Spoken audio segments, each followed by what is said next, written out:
아멘. 할렐루야. 우리 말씀은 갈라디아서 우리 1장 1절부터 10절까지의 말씀을 보도록 하겠습니다.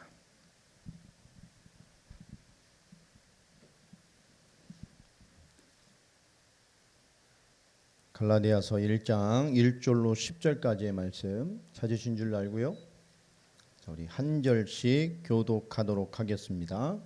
사람들에게서 난 것도 아니요 사람으로 말미암은 것도 아니요 오직 예수 그리스도와 그를 죽은 자 가운데서 살리신 하나님 아버지로 말미암아 사도된 바울은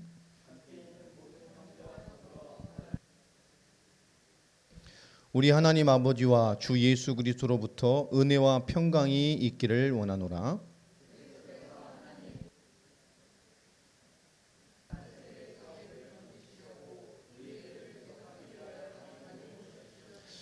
영광이 그에게 세세토록 있을지어다. 아멘.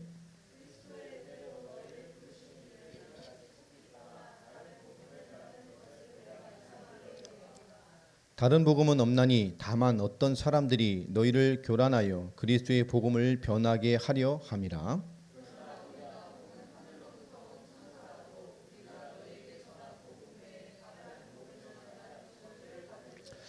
우리가 전에 말하였거니와 내가 지금 다시 말하노니 만일 누구든지 너희가 받은 것 외에 다른 복음을 전하면 저주를 받을지어다.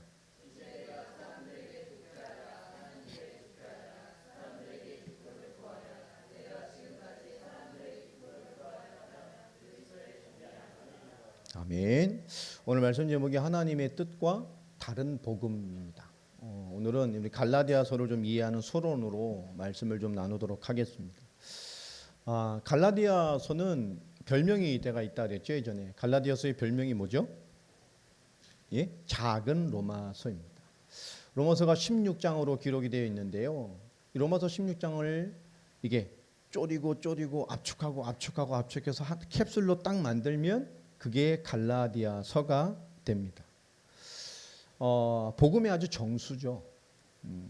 이 갈라디아서를 통해서 이 교회 역사, 시대가 개혁되어졌고요. 이 갈라디아서 이 복음의 능력으로 말미암아 많은 교회 시대가 변화가 됐고 또 많은 하나님의 사람들의 변화를 일으켰던 강력한 메시지가 이 갈라디아서였습니다. 바로 지금 이 시대에 참 필요한 말씀이죠. 한국교회의 위기 앞에 굉장히 중요한 말씀이고요. 지금 세계교회의 위기 앞에 주는 굉장히 중요한 메시지가 갈라디아서입니다.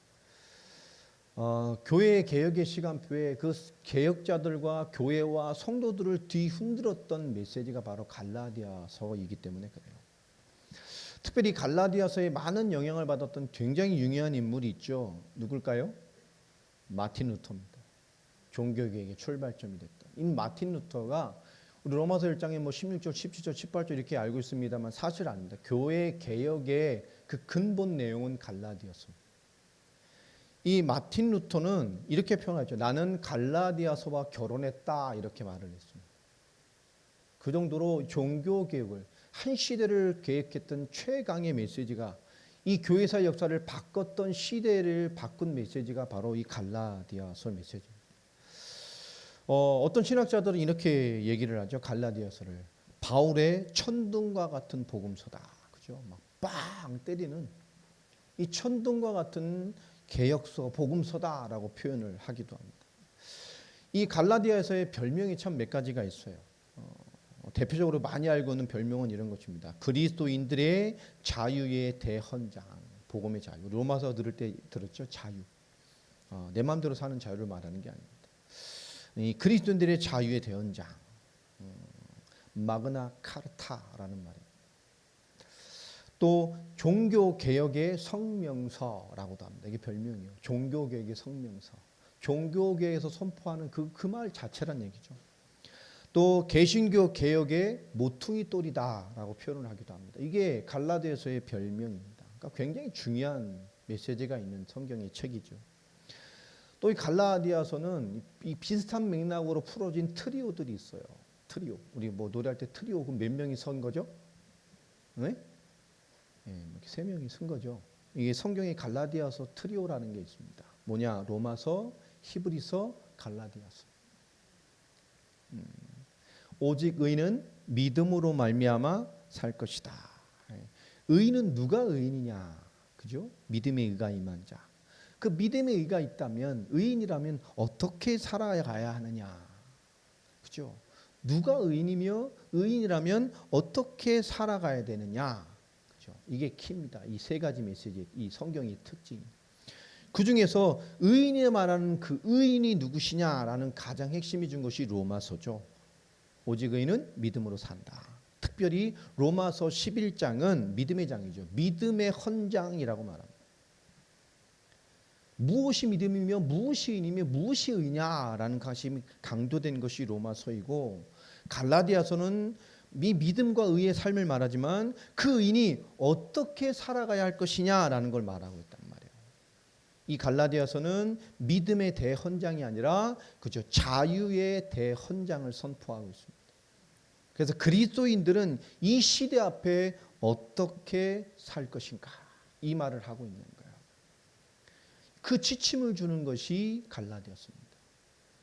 예수를 그리스도로 믿는 복음 가지고 구원받아서 믿음의 의로 말미암아 어떤 조건과 환경과 상관없이 하나님의 의가 채워질 수밖에 없는 완전한 구원받은 우리가 이 시대 앞에 어떤 시대의 정신을 가지고 살아가야 될 것이냐, 이 갈라디아 메시지가 종교개혁의 핵심이었고, 이 세상을 이기는 시대의 메시지로 선포되어져서 교회의 위기 시대마다 교회를 깨웠고 시대를 개혁했고 성도들을 변화시켰던 강력한 메시지가 바로 갈라디아서입니다.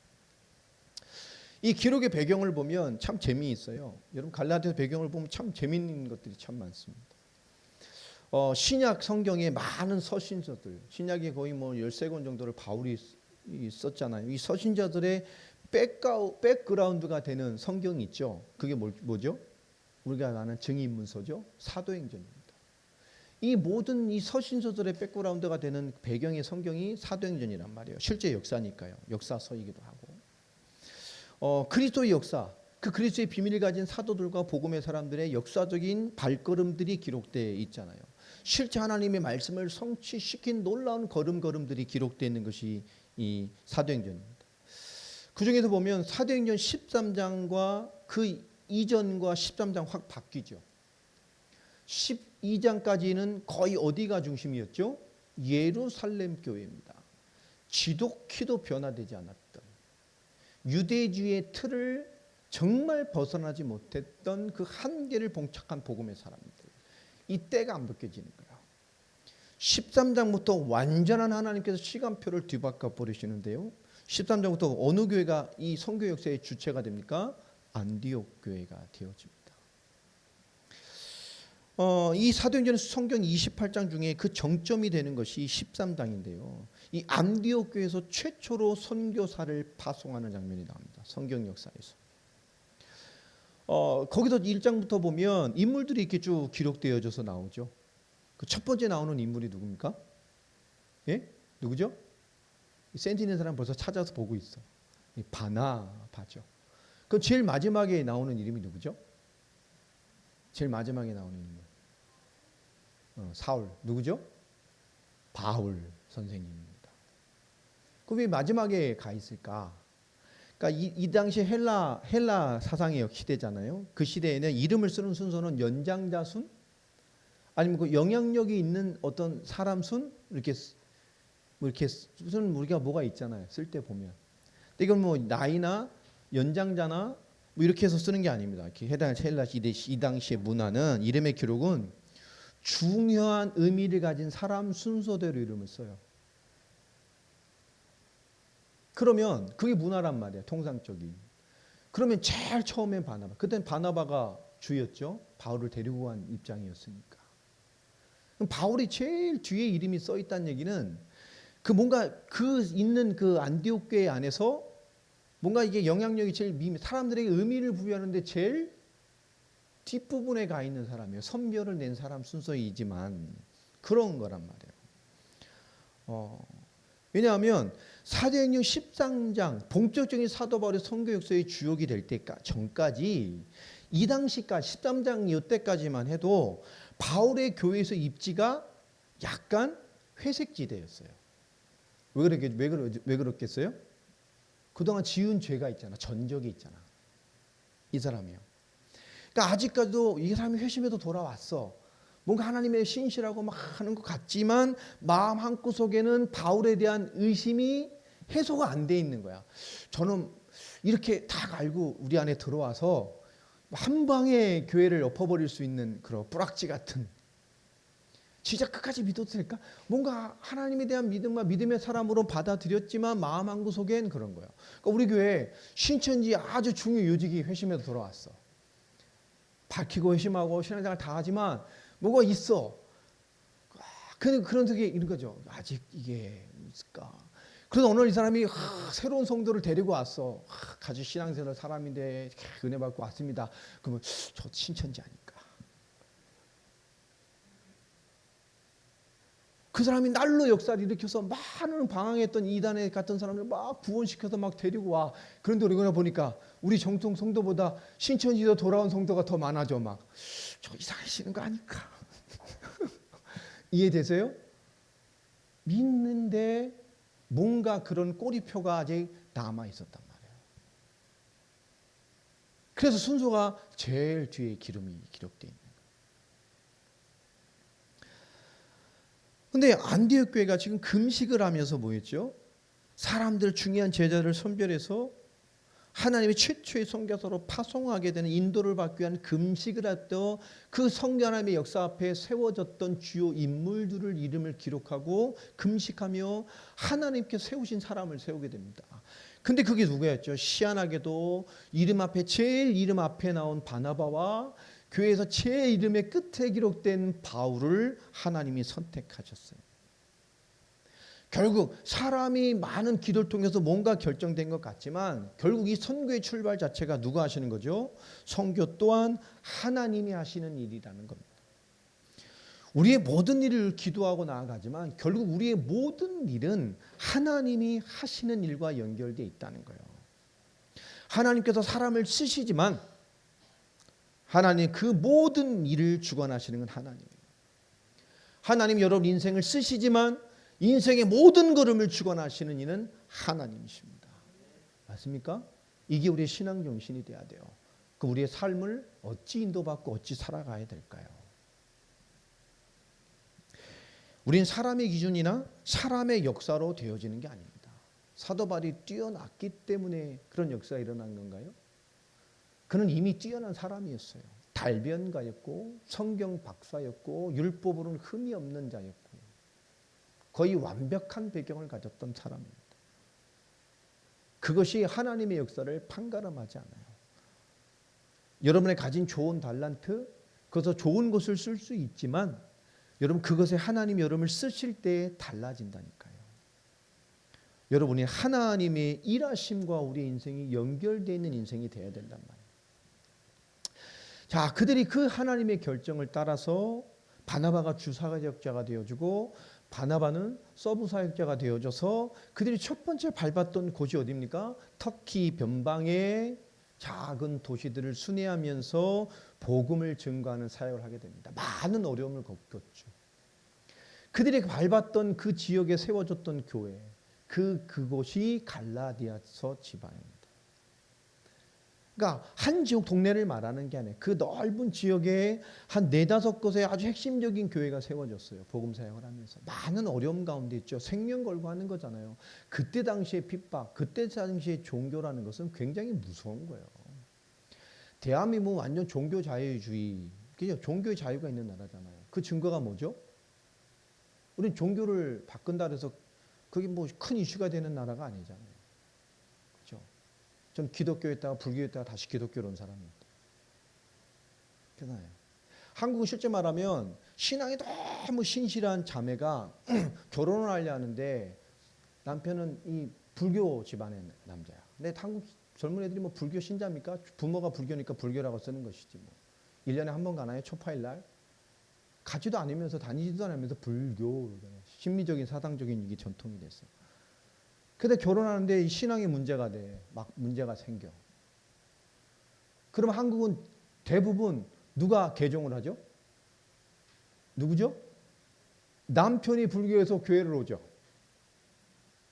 진짜 신신하지만 남편 바꾸다는 왜요? 자기의 불교에 별 의미가 없거든. 그냥 불교일 뿐이지. 그런 경우가 많아요. 한국은. 별 문제가 되지 않아요. 한국은 종교 자유가 있으니까. 그런데 여러분, 대부분의 인류 역사의 종교 전쟁은 그렇지 않습니다. 지금도 대부분의 종교 국가들은 그렇지 않아요. 종교를 바꾼다는 건 어떤 일이죠? 굉장히 무서운 일입니다. 하물며 이 당시에 그 토속화된 그 지역의 정서를 바꾼다는 건 어떤 위협이 있을까요? 지금도 무서운 일이 많아요. 정말 어려운 시대였어요, 이때는. 그 갈라디아 지방에 세워졌던 네사교회 아주 핵심적인 교회들을 정말 오랜 사역을 마치고 정말 죽을 고생을 하고 그들이 본 교회로 돌아왔단 말이에요. 교환 돌아온 이후에 얼마나 힘들었겠어요. 매 맞고 핍박당하고 도전당하고 생명의 위협을 느끼면서 그 피전의 영적 싸움을 세운 교회들, 그들이 2년 정도 쉬면서 정비하는 시간을 갖게 됩니다. 힘든 여정하고 왔죠. 죽음과 핍박과 싸우고 왔잖아요. 그 한 2년 정도의 정비하는 시간 동안에 그 교회들을 위해 생각하고 고민하고 막 저 어린 교회, 어린 신앙들을 어떻게 도울까 염려하고 있다가 2년 만에 재방문을 했단 말이에요. 염려하고 있던 대로 첫 열매들이었으니까. 와서 보니까 이게 웬일입니까? 유대주의에서 기독교로 기했던 유대주의 크리스찬들이, 그 유대주의 사상을 가진 크리스찬들이 대거 유입되어져서 그들이 거짓 교사가 되어서 다른 복음을 막 뿌리 내려버린 거예요. 이미 2년 동안. 그 현실을 바라보면서 성령의 감동을 받아서 갈라디아서를 기록하게 됩니다. 이 교회는 그 시대뿐만 아니라 지금도 이 복음을 훼손하는 많은 도전들이 있어요. 사도 바울이 이것을 두고 하나님의 성령을 감동받고 쓴 것이 이 갈라디아서입니다.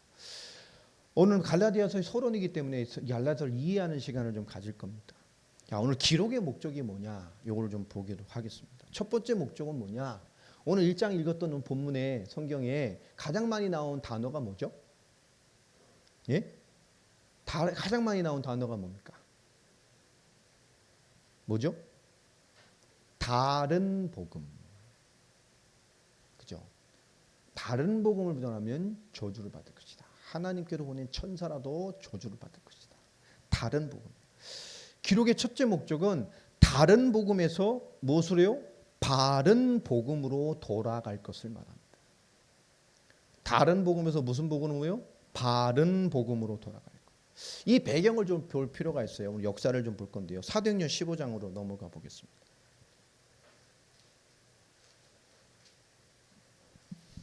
오늘 이 갈라디아서라는 성경을 오늘 배경을 이해하는 서론의 시간입니다. 다음 주부터 본격적인 갈라디아서를 보기 전에 좀 이해를 하고 가야 되기 때문에 그래요. 사도행전 15장 우리 1절을 좀 보겠습니다. 자, 첫 번째 교회 역사의 종교 회의가 일어납니다. 이게 제1회 기독교의 종교 회의입니다. 이것을 원점으로 삼죠. 그다음에 2회, 3회 쭉 있습니다. 모든 종교적인 결정, 우리 크리스찬의 결정, 신앙 고백이라든가 교리적 결정이라든가 이것을 첫 번째 일어난 게 이겁니다. 자, 우리 1절 같이 한번 읽어보겠습니다. 시작. 어떤 사람들이 유대로부터 내려와서 형제들을 가르치되 너희가 모세의 율법대로 할례를 받지 아니하면 능히 구원을 받지 못하리라니. 자, 이 사람들이 어디로 온 거예요? 갈라디아까지 온 거예요. 곳곳을 다닙니다. 유대 기독교인이 유대교의 이런 정통 율법 사상을 못 버리고 틀린 메시지로 성도들을 복음을 훼손시키고 있는 거예요. 그리스도의 절대성을 훼손시키고 있는 겁니다. 바울이 죽을 고비를 넘어가며 던졌던 복음과 다른 복음이 2년 동안 심겨져 버린 거예요. 그러니까 사람들 입장에선 누구 말이 맞아? 우리 바울 선생님은 이런 말 안 했는데? 야, 그런데 이들이 우리가 성경 진짜 많이 알아. 야, 근데 이 사람들 예루살렘에서 왔대. 우리 본 거기서. 이것도 맞는 건가 봐. 바울 선생님 위에 이것도 해야 되는 건가 봐. 선생님이 짧게 왔다 가셔서 이것까지는 얘기 안 해줬는가 봐. 이것도 해야 되는 건가 봐. 이렇게 돼버린 거예요. 예루살렘에서 왔대. 자, 2절 한번 볼까요? 2절 읽어보겠습니다. 시작. 바울 및 바나바와 그들 사이에 적지 아니한 다툼과 변론.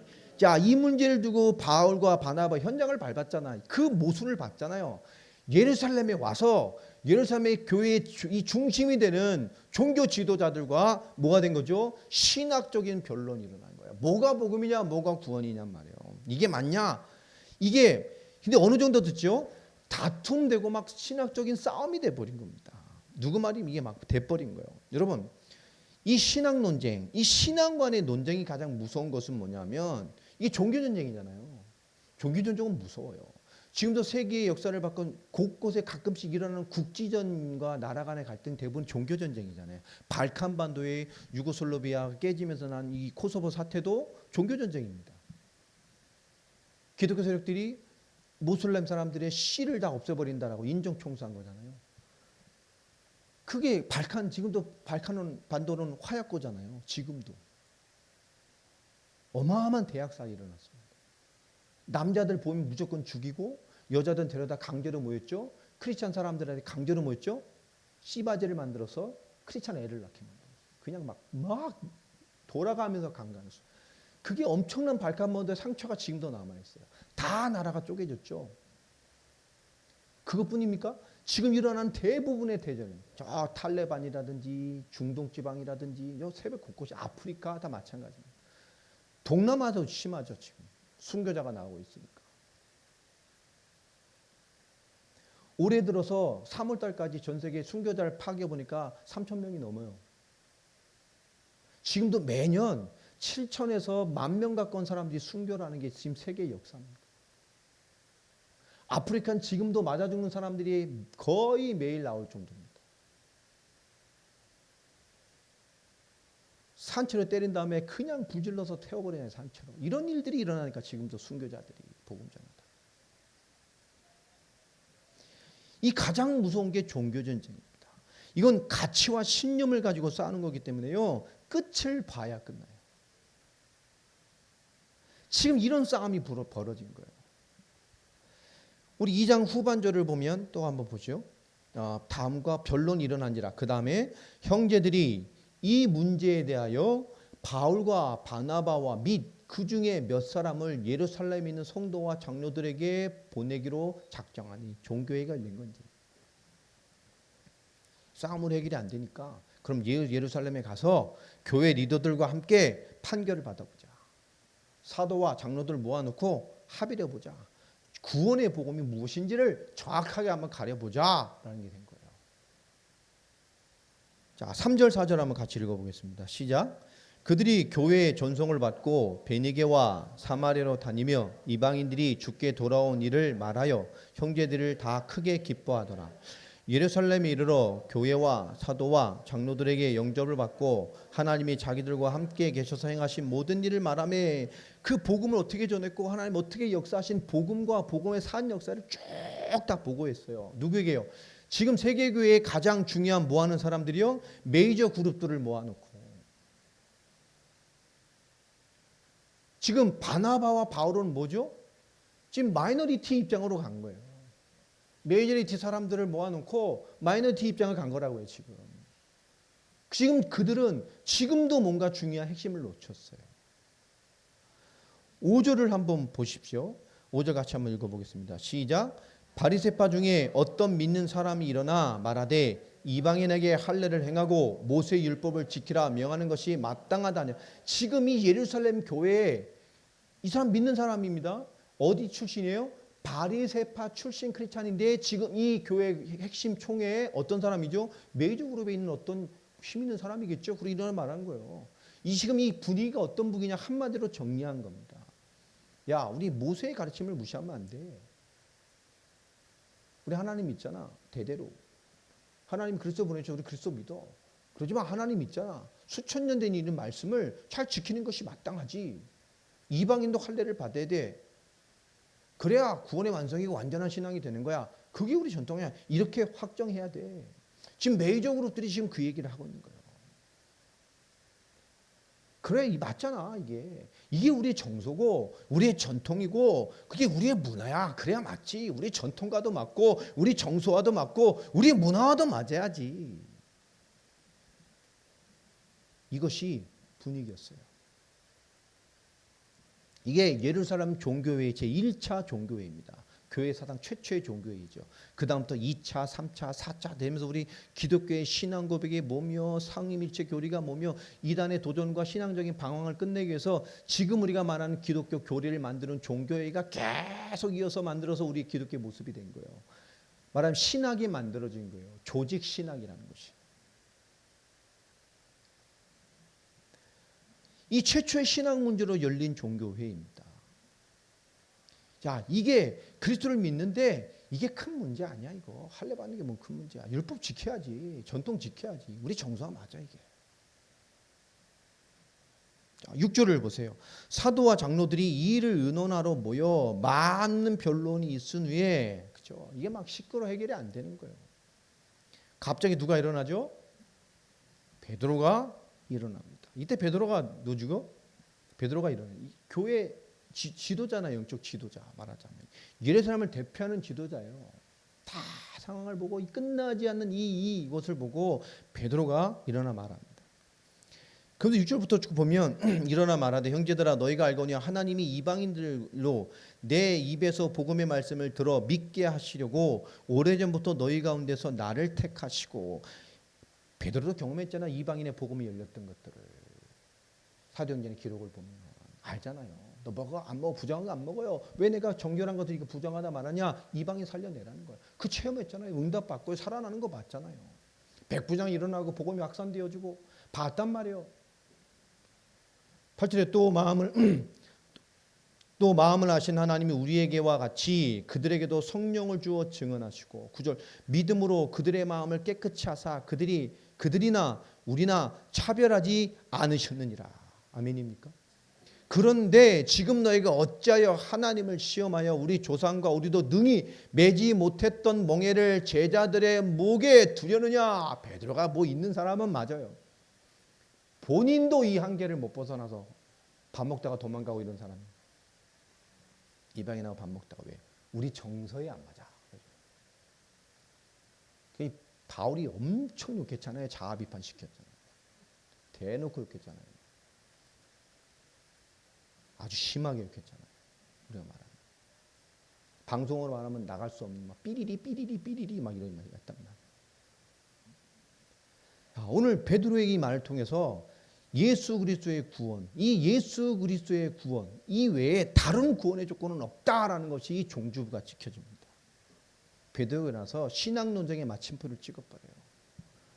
너희도 율법을 못 지켜서 100% 지켜내지 못해서 하나님의 그리스도의 은혜로 구원받았는데 율법이 우리를 온전하게 만들고 하나님의 말씀을 온전하게 만들고 구원을 온전하게 만드느냐? 그럴 수 없다. 예수를 그리스도로 믿는 그 값없는 은혜로 말미암아 구원받는 것이다.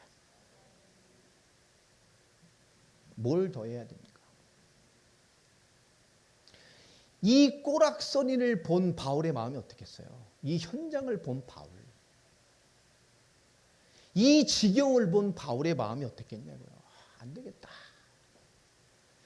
지금 이 시대도 이 정도인데 이 시대가 또 가고 또 가고 또 가면 그 역사 앞에 또 한 시대 앞에 또 지역의 정서 앞에 많은 토속 신앙과 그 민족의 특성 앞에 그리고 우리 후대 앞에 또 오염될 거잖아요. 그걸 두고 올바른 말씀을 남겨야 되겠다라고 깨달아버려요. 그 꼬라지를 보고. 그래서 성령의 감동을 받고 기록된 것이 갈라디아서입니다. 굉장히 중요한 의미가 담겨있는 창경이에요. 한국교회뿐만 아니라 세계교회, 우리 개개인 가치도 우리에게 가장 큰 위기가 뭘까요? 이 시대, 세계교회, 한국교회, 우리 최고의 도전이 뭐겠습니까? 뭐 통일교입니까? 뭐 신천지예요? 면밀히 말하면 신천지 뭐 이단들이 우리에게 도전이 됩니까? 도전 될 수가 없어요. 될 수 없어요. 우리에게 와도 통하지도 않을 것이고 될 수가 없어요. 예수님 누구신지에 대한 얘기를 하고 그걸 심는데 뭐 통하지 않아요. 그러니까 면밀히 말하면 도전 대상이 되지 않습니다. 이단들은. 그냥 조심히 좀 지켜봐야 될 존재죠. 허치들 자꾸 하니까. 그런데 진짜 무서운 건 뭘까요? 우리도 인식하지 못하는 사이에 시간이 지나면서 파고들었던 이미 자리 잡아본 세속주의. 그 세속주의 속에 우리 속에 더 정서적으로 들어가는 만모니즘입니다. 우상숭배와 같은 기복적인 것이 철저하게 겹겹이 우리를 쌓아버렸어요. 어느새 대부분의 교회 강단의 복음이 좋은 사람을 만드는 복음으로 변질돼 버렸고, 어느 날 교회 만한 강단의 모든 말씀 있는 것이 선한 행동으로 살아가는 사람을 만드는 복음으로 바꿔버려.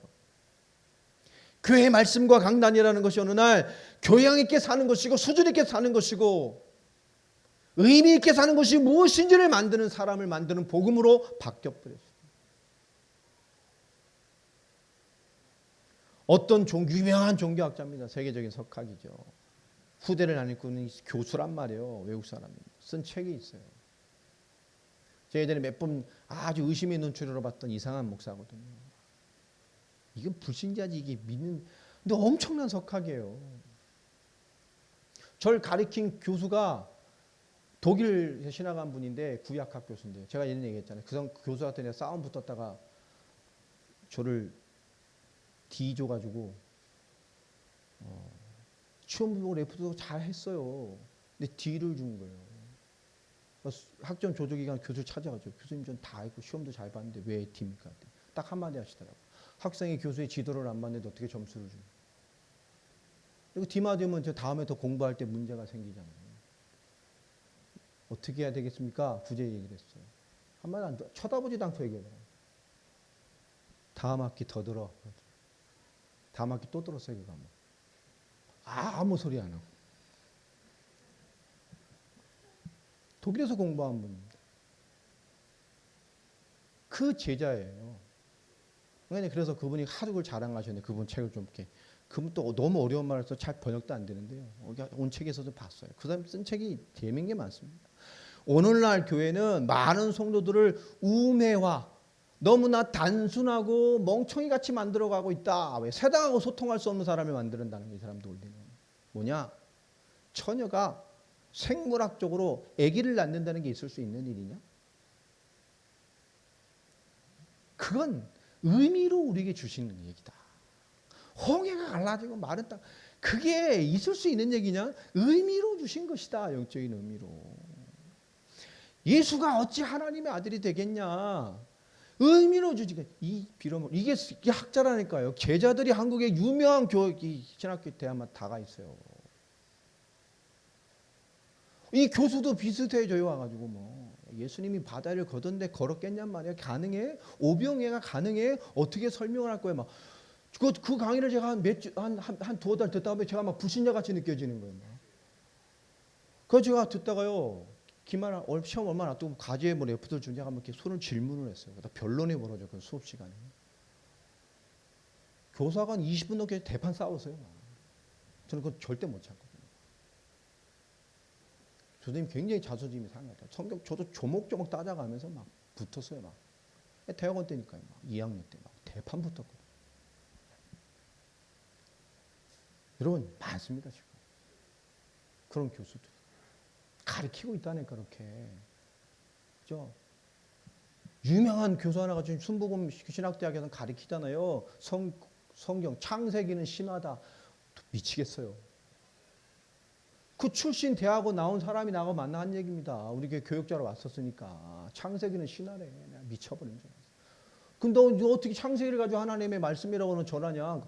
성경이니까 하는 거야. 성경의 말씀은 믿어. 그러나 이건 신화야. 하나님의 말씀이 무하다는 걸 믿지 않는 거예요. 신화래요, 신화. 여러분 너무 많아요, 표지 않는. 하나님의 말씀 안 믿는 목사 많다니까. 여러분 우리 교회라는 것은요. 교회라는 이제 수준이나 교양이나 의로운 사람이 되는 게 아닙니다. 세상을 이해할 수 있는 종교가 되는 게 아닙니다. 세상과 소통할 수 있는 종교 수준을 갖추는 게 그게 수준이 있는 게 아닙니다. 우리 그리스도는 교양이 없어도 예수가 그리스도라는 복음은 양보할 수 없는 사람이 돼야 돼요.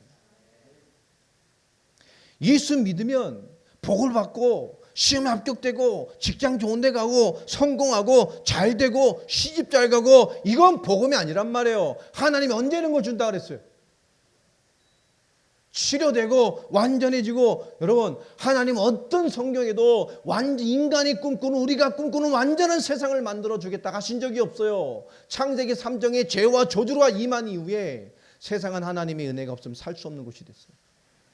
하나님 떠나 저주와 재앙과 고통, 사주팔자, 운명과 진노가 장악한 세상이 됐어요. 죽도록 노력하지 않으면 먹고 살 수 없는, 먹고 살고 생존하려고 세상에 종대 살아가는 인간의 시스템으로 전락했단 말이에요. 하나님은 네가 원하는 완전한 세상을 만들어줄게, 성경은 약속한 적이 없어요. 그리스도를 주셨습니다. 믿음의 결국은 너의 영혼의 구원을 받는 것이다.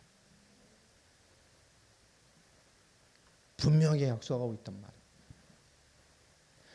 이 예수 그리스도를 믿는 복음 앞에 우리가 인식되지 못하는 사이에 다른 이끼들이 너무 많이 껐어요. 종교개혁이 500년밖에 안 지났는데 다 지금 되돌아갔잖아요. 천주교 같이. 다른 이끼가 너무 껐어요. 그 이끼가 낀데 뭐가 덮었죠? 이제 막 문화시대, 미디어시대 막 발전하면서 전부 문화가 덮어버렸어요. 교회도 다 이제 문화입니다. 문화운동. 그것이 또 쌓여가면서 어떻게 됐어요? 그 지역교회나 그 민족교회나 그 특성에 맞는 뭔가 전통과 교회 색깔들이 이것을 둘러버렸어요. 단단한 갑옷같이 쌓여버렸어요. 여러분, 종교개혁이 일어났던 중요한 정점들을 보면 종교개혁은 새로운 것을 창출해내자는 게 아니었어요. 누구를 공격해서 무너뜨리자는 게 아니었습니다. 교회의 모든 개혁은 뭐였죠? 하나님의 말씀의 본질로 돌아가자는 것이었어요. 카톨릭을 공격한 게 아닙니다. 그 말씀으로 돌아가자는 거예요. 우리가 예수가 내가 있는 많은 것 중에 한 가지로 와 있는 사람, 지난주에 말씀처럼요, 그 부자 청년, 성은 부고 이름은 자청년, 그게 아닙니다. 예수로 내가 더 완벽해지는 한 가지 조건이 아닙니다. 모든 거예요. 많은 사람이 이렇게 예수님이 자리 잡고 있기 때문에 예수님을 도우미로 활용하려는 사람들이 많잖아요. 예수를 그리스도로 믿는다는 것, 그분이 나의 주요, 나의 하나님이시요, 나의 구원자요, 나의 모든 것을 주관하시는 만물의 주권을 가진 하나님이심을 우리 믿는 것입니다. 오늘 갈라디아서는 이 첫 번째는 거예요. 다른 복음에서 바른 복음으로 돌아갈 것이에요. 두 번째는 뭐냐? 이때에 기독교라는 분리된 종교 우리 분파가 없었어. 이때까지만 해도 사도 바울 시대도 없었습니다. 뭐지? 그냥 전체가 유대교였어요. 유대교의 한 분파로 봤습니다. 그러니까 회당에 들어서 이들이 복음을 전하고 뭐래도 다 받아줬어요. 왜? 유대교의 한 분파로 본 거예요. 그러나 그리스도를 알고 있는, 예수 그리스도의 복음을 확인하고 확신한 그들, 예수가 그리스도시고 우리의 완전한 구원자이신 메시아이심을 알고 있는 이 복음의 사람들과 나머지 유대인들은 너무나 다른 거예요. 갈수록 너무나 다른 거예요. 예수님은 모세나 엘리야처럼 뛰어났던 한 시대의 선지자야. 하나님이 뛰어나게 쓰셨던 시대의 인물이었어. 이 말을 지금도 유대인은 이렇게 예수를 정리하죠. 구원자, 메시아 아니야. 지금도 유대인들은 메시아 그리스도를 기다리고 있습니다. 예수 인정하지 않죠. 갈수록 다른 거예요. 예수님이 메시아 그리스도시고 그분이 십자가와 부활로 하나님 떠나 죄로 말미암아 영원히 심판받는 우리의 모든 근본 문제와 인간 문제를 끝내셨다. 하나님의 생명이 함께 유일한 답 되신 그리스도라는 것을 이해 못하는 거죠. 이때 이 안에서 이루어졌단 말이에요. 지금도 기다리잖아요. 무식한 것들. 여러분, 근본적인 신학적인 충돌이 점점 심해지는 거예요. 그럼 어떻게 했죠? 이것들이 우리랑 다르네? 라고 인식하기 시작했죠. 그때부터 공격한 겁니다. 그때 분리됐죠. 우리가 말하는 기독교, 개신교가 된 거예요. 지금 우리가 문화적으로 이렇게 말한 거죠. 예수님은 종교로 만드신 적이 없어. 그죠? 우린 종교가 아닙니다. 우리 생명 자체입니다. 그죠? 인간이 종교로 분리한 것이지 예수님 종교를 만드신 적이 없어. 우린 종교가 아닙니다. 원래 인간은 하나님과 함께 해야 돼. 원래 인간은 하나님과 함께 하는 거예요. 우리 기독교는 종교가 아니에요. 생명 자체예요.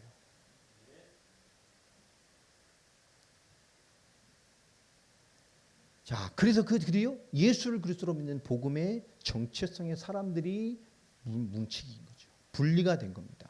기독교인이 된 거예요. 자, 이 정체성이 무엇이냐라는 것을 심은 것이 갈라디아서예요. 자, 세 번째 기록 목적이 뭐냐?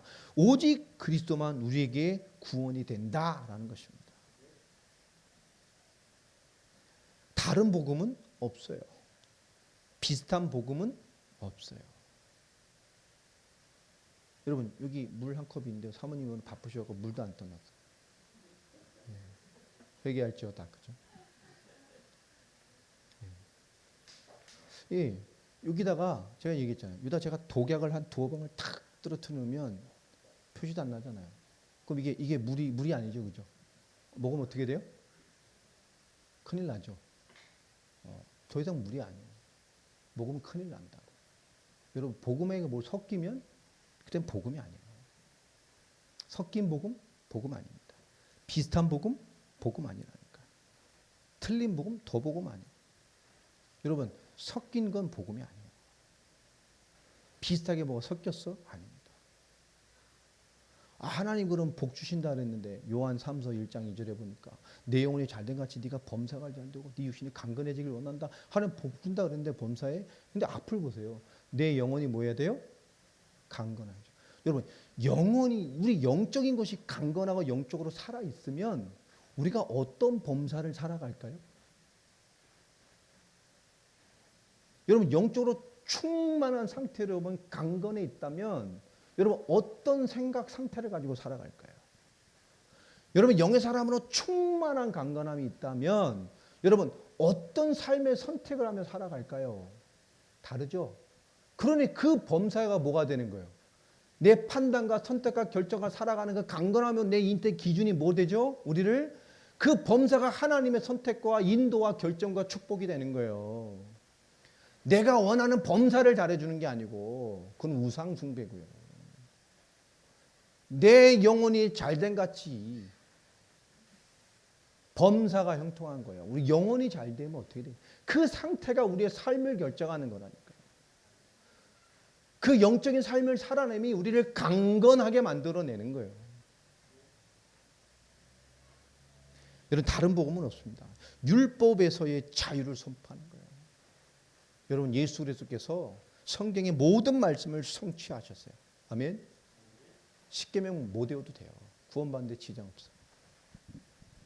제자 12명 이름 안 외워도 돼요. 막 옛날 세례교육 받는데 갑자기 그걸 외우래. 막 그걸 왜 외워야 되는데 내가.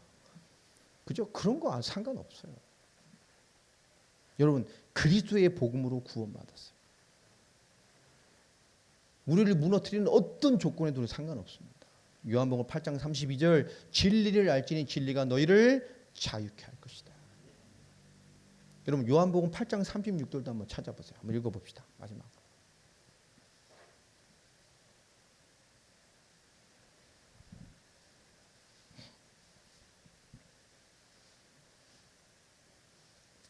요한복음 8장 36절입니다. 찾으셨나요? 자, 시작.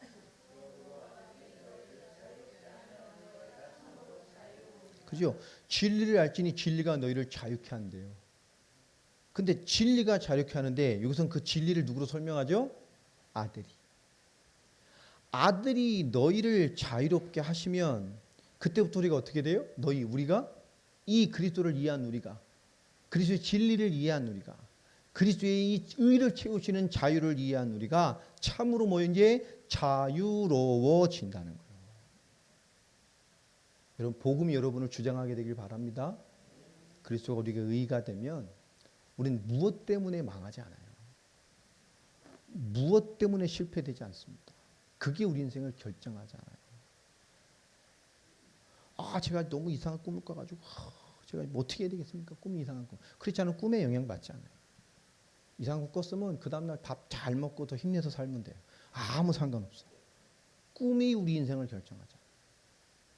뭐 신비한 체험을 했는데 그럼 감사하면 되지. 남이 못한 신비한 체험을 했으면. 그게 우리 인생을 결정하지 않아요.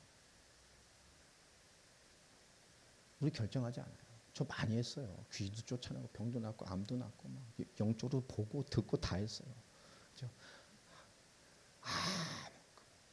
내게 주신 것이지 그 엄청난 것을 봤는데 세상에 아무 일이 없더라. 아무 상관없어요. 그게 우리 인생을 결정하지 않는다. 오늘 그 진리이신 아들 그리스도가 우리를 자유롭게 하시며, 그리스도로 자유함을 얻었어요? 복음입니다. 여러분 매이지 마세요. 갈라디아서 2장 20절이 뭐죠? 오늘 갈라디아서 전체는 뭐가 그러냐? 십자가의 강이 흘러요. 사막에 오아시스가 있는 근처를 위성으로 요새는 다 땅둑을 투과해서 뭐 찍는 그런 기술이 있잖아요. 오아시스는 주변을 탁 찍으면 사막에 강이 흐른대요. 그 뜨거운 사막에도요 강줄기들이 흐른대요. 사막 밑에. 그 뭔가 그게 올라오는 거예요. 갈라디아서가 그런 책입니다. 이 그리스도의 생명의 강이 쭉쭉 올라가요. 세상까지 다 죽어가는 말라진 세상에서. 타협할 수 없는 교회의 기초가 무엇인지를 심는 게 갈라디아서예요. 여러분 이 갈라디아 서론을 또 다음 주에도 서론 더 한번 할 수 있고요. 전체 요약을. 오늘부터 갈라디아서를 많이 읽으시기 바랍니다. 그죠? 다음 주에 말씀 받으면서 중요한 인도를 받아갔으면 좋겠습니다. 오늘 이제 갈라디아서가 어떤 책이고 어떤 배경에서 쓰여졌는지를 성경을 가지고 설명을 했습니다. 이걸 이해하고 들어야 돼요. 성경 다 배경이 있어요. 아 이렇게도 써졌구나. 그 종교의 그런 꼬라지들을 보면서 이 교회와 앞으로 시대와 후대를 두고 진짜 성령 감동을 받아서 그 지침으로 의가 된 믿음의 사람이 어떻게 그 시대를 싸워 살아갈 것이냐라는 시대 정신을 주신 것이구나. 복음의 정수입니다. 그런 중심으로 읽어가시면서 다음 주도 갈라디아서가 주는 삶의 지침을 깊게 나누도록 하겠습니다. 기도하겠습니다.